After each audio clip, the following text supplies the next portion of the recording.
It's often the smallest shifts that end up changing everything. And right now, we're in the middle of a really subtle one that's quietly reshaping our work.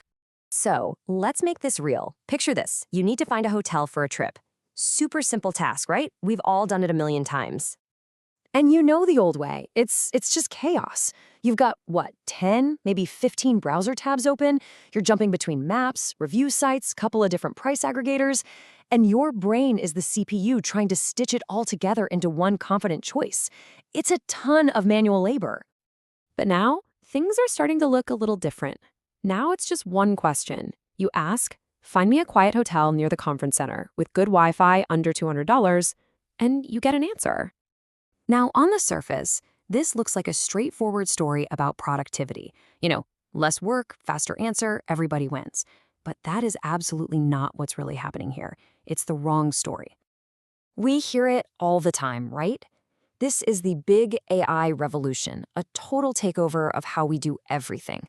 But what does the data actually tell us? Well, take a look at this.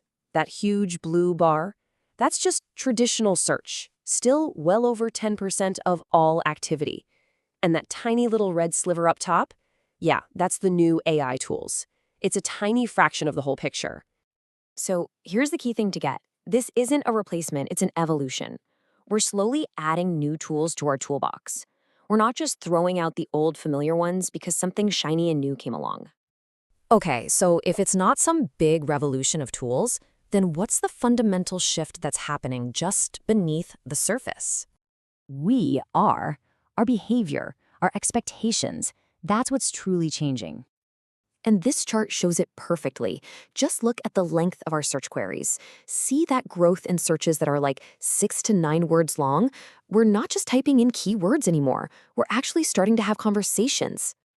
As the analyst Michael J. Goldrich puts it, we're starting to describe what we actually want. We're explaining our situation, our context, because we now expect the machine to understand nuance.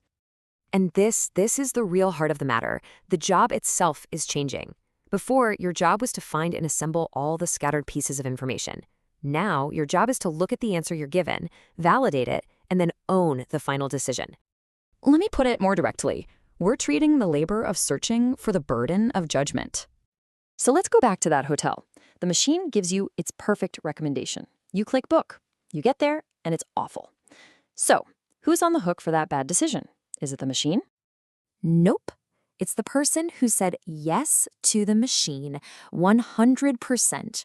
The responsibility is entirely on you. This creates a new kind of condition. You could call it radical clarity. When all that distracting busy work of research just vanishes, the ownership of that final call becomes stark. It's impossible to ignore.